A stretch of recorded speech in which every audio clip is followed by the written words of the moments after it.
दोस्तों, ईरान और इजराइल की जंग में आप सभी ने देखा कि हाइपरसोनिक मिसाइलें क्या होती हैं और वो क्या कर सकती हैं। ईरान के पास जो हाइपरसोनिक मिसाइलें थी, उन्होंने ना सिर्फ इजराइल के एयर डिफेंस सिस्टम को भेदा है, बल्कि इजराइल के अंदर काफ़ी ज़्यादा तबाही भी मचाई हुई है। अब भारत के लिए हाइपरसोनिक मिसाइल बहुत बड़ा खतरा बन सकती है, क्योंकि बीच में कई सारी ऐसी मीडिया रिपोर्ट्स आई हैं कि पाकिस्तान चाइना से हाइपरसोनिक मिसाइल खरीदने जा रहा है। चाइना से चाहता है कि तकनीकी हस्तांतरण भी पाकिस्तान को मिल जाए, ताकि पाकिस्तान के आर्सेनल में हाइपरसोनिक मिसाइल आ जाए। परंतु आज इस टॉपिक को लेकर एक बहुत अच्छी खबर निकल के सामने आई है, क्योंकि चाइना ने पाकिस्तान को हाइपरसोनिक मिसाइल देने से इनकार कर दिया है। और यह भारत के लिए एक मायने में बहुत बड़ी खुशखबरी है, क्योंकि भारत को इससे 1 से 2 साल का मौका और मिल जाएगा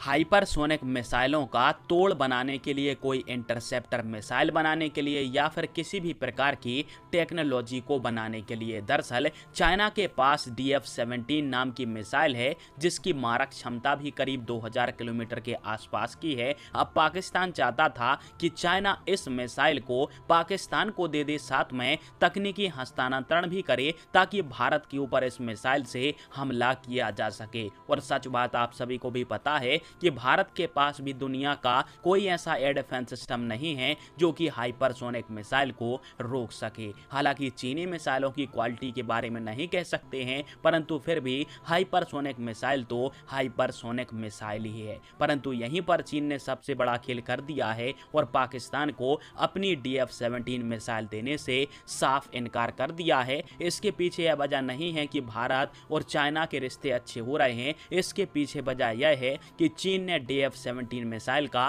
कोई एक्सपोर्ट वेरिएंट नहीं बनाया है जो कि पाकिस्तान को चिपकाया जा सके। और चीन की सबसे बड़ी चिंता यह है कि यदि पाकिस्तान को हमने इस मिसाइल को दे दिया तो कहीं पश्चिमी देश इस मिसाइल की तकनीक के ऊपर कोई जांच पड़ताल ना कर ले, इस मिसाइल का तोड़ वगैरह ना बना ले, या फिर इस मिसाइल की तकनीक को चुराकर अपनी हाइपरसोनिक मिसाइल को ना बना ले। क्योंकि जिस प्रकार से अमेरिका और पाकिस्तान के संबंध इस समय गहरे हुए हैं, यदि चीन ने अभी हाइपरसोनिक मिसाइल पाकिस्तान को दी तो यह पक्का अमेरिका और उसके अलाई के हत्थे चढ़ जाएगी। और इसी कारण से चाइना ने पाकिस्तान को हाइपरसोनिक मिसाइल देने से इनकार कर दिया है। और दूसरी खबर यह है कि अरब न्यूज में पाकिस्तान के रक्षा मंत्री ख्वाजा आसिफ अभी एक इंटरव्यू दे रहे थे, जिसमें उन्होंने एक बयान दिया कि पाकिस्तान को चाइना से J-35 नहीं मिलने वाला है। यानी पाकिस्तान की मीडिया जो 2-3 साल से ढिंडोरा पीट रही है कि हम 5वीं पीढ़ी का फाइटर जेट बनाएंगे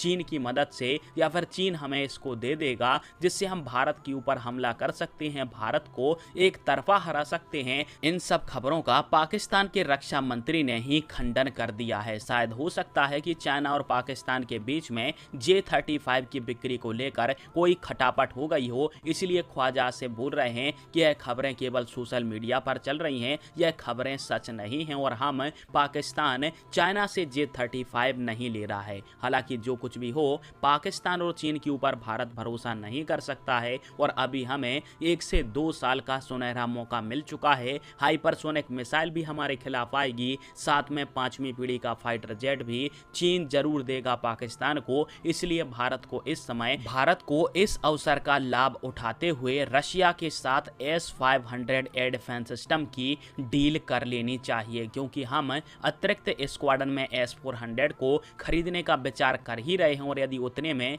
3 से 4 स्क्वाड्रन में S-500 हमको मिल जाता है तो फिर भारत की सुरक्षा और भारत का रक्षा कवच पूर्णतः पुख्ता हो जाएगा। क्योंकि आप सभी यकीन मानकर चलिए कि रशिया ने यह दावा किया है कि S-500 ना सिर्फ हाइपरसोनिक मिसाइलों को बल्कि एंटी सैटेलाइट मिसाइलों के माध्यम से लोअर ऑर्बिट के अंदर उड़ रही सैटेलाइटों को भी मार गिरा सकता है। तो यह एयर डिफेंस सिस्टम दुनिया का इकलौता एयर डिफेंस सिस्टम बन जाता है जो कि हाइपरसोनिक मिसाइलों से भी भारत की रक्षा कर सकता है। और इससे ज्यादा अच्छी खुशखबरी वाली बात यह है कि रशिया ने भारत को S-500 ऑफर भी किया है और अभी भारत मेक इन इंडिया के तहत S-500 को भारत के लिए बनाने को भी तैयार है। यानी यदि भारत और रूस दोनों ही मिलकर S-500 को बनाते हैं तो इसकी डिलीवरी वगैरह डिले नहीं हो पाएगी। और यही भारत के पास वो मौका है जो कि चीन और पाकिस्तान की सारी जालों को काटने के लिए भारत उपयोग कर सकता है।